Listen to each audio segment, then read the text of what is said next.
All right, well, thank you all for coming this morning on a cold winter day.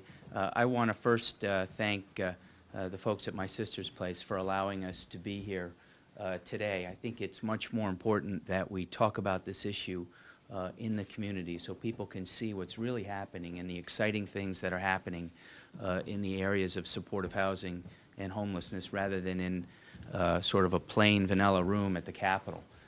What we are here today is for me to announce that I am going to try to lead the effort this session and beyond for the state of Connecticut to adopt a plan to end homelessness. We have, as a state, adopted some very good policies. A housing trust fund. We have already developed 3,000 units of permanent supportive housing. We've passed last session a Home Connecticut legislation, all helpful in helping build more affordable housing, supportive housing, and try to solve the problem of homelessness.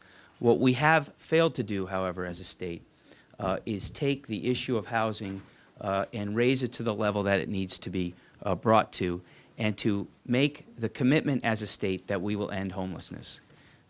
2 decades ago, when people like my father and others were talking about helping people who are homeless, we weren't able to stand up and say that we have the solution, that we can solve the problem.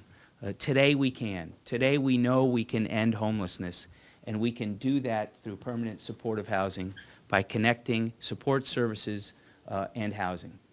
We have the federal government working on a plan to help people who are homeless. We have many towns and cities across the state adopting 10-year plans to end homelessness.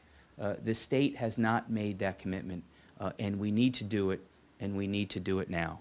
When you think about and talk about all of the important issues we are dealing with as a state, from educating our children, from providing health care to all of our citizens, especially those who have none, from jobs and the economy and transportation and environment, what's central to all those issues is affordable housing and housing in general. Yet we're not looking at those issues through the housing lens. You cannot educate a child in an emergency shelter. You cannot expect someone to hold down a job when they're moving from shelter to shelter and are not in a stable home. You cannot expect to lower your health care costs when people who are in emergency shelters or worse, living on our streets, are using our emergency rooms as their primary care physicians. You cannot get employers to move into the state of Connecticut when there is no affordable housing.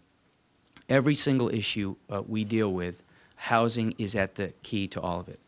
More importantly than that, though, we have a moral obligation. It is not just a Connecticut problem that we have our parents and neighbors and brothers and sisters and children living in emergency shelters or street corners. It's a national disgrace. It is a disgrace that we are all should be held accountable for. It is, without question, I think, a moral and a constitutional right to live in a home. Every one of us starts our day every morning waking up in our home. We end our nights going to sleep in our bed in our home. It is the center of our family life, of our civic life, of our work life, is a home. And the fact that we have too many citizens in our nation and in our state who don't have that home is a disgrace, and it is something that we can solve. And I am hoping that we as a state will adopt a plan to solve it. Just to go over some of the particulars, first and foremost, I will be trying to get into next year's budget the creation of an additional 650 units of permanent supportive housing. In addition, we will be calling for additional funding to support an already 150 units of permanent supportive housing that are in the pipeline. The cost of those two initiatives will be about $17.5 million.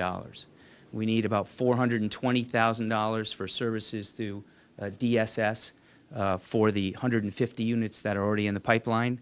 With respect to the 650 units of permanent supportive housing, that should be the single biggest batch the state of Connecticut would ever do at one time. Just in terms of a breakdown, $6 million would go to debt service, almost $5 million would be in wraps, $4 million through DEMIS services, and about $2.6 million through the Department of Social Services. We are also going to be offering new incentives and creative ideas for developers.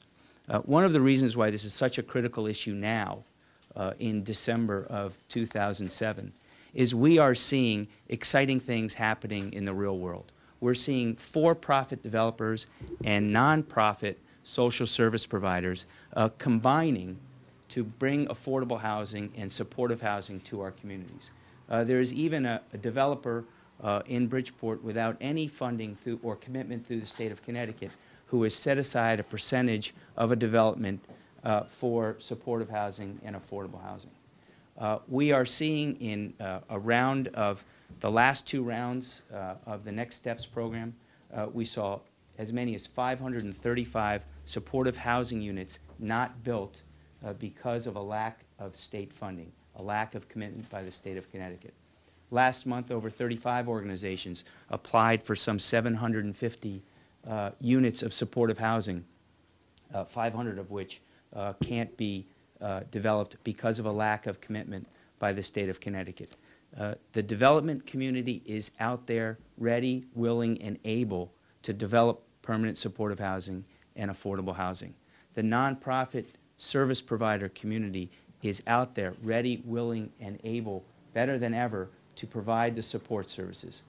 What's missing is the state commitment.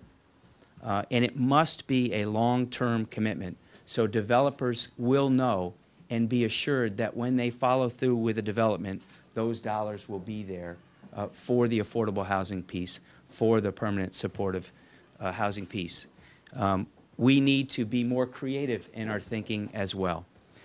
When developers apply to the state through an RFP program, through a competitive grant program, we should give those developments that have permanent supportive housing, those developments that have affordable housing components, a higher point total so that they will be looked more favorably in an RFP program.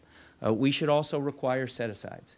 If the state of Connecticut is going to use our taxpayers' dollars to help developers fund projects, they should be required to set aside a portion of that development for permanent supportive housing and affordable housing. It's the right thing to do. If they're going to take part of our money, they should be required to do the right thing. Lastly, let me just close by pointing out two examples. One, Mary Seymour Place, where we are today, and the other, Jarvis Court in the town of Fairfield. I wanted you here today, and I wanted you to see this, because there is a lot of NIMBYism when you talk about affordable housing, when you talk about permanent supportive housing. There is a reaction, I think, of people saying, not in my backyard, not in our towns.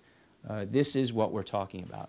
There are duplexes being built in Fairfield, my hometown, an affluent suburb, every day, and they look no different than the permanent supportive housing. Permanent supportive housing works. It gets people in a stable home environment. It gives them independence. It lets them reconnect with their families. It gets their children in school and stabilizes their lives. This is the solution to homelessness. The advocates have known it for some time. It's time for the state of Connecticut to wake up and understand that the solution exists and make a commitment to ending homelessness.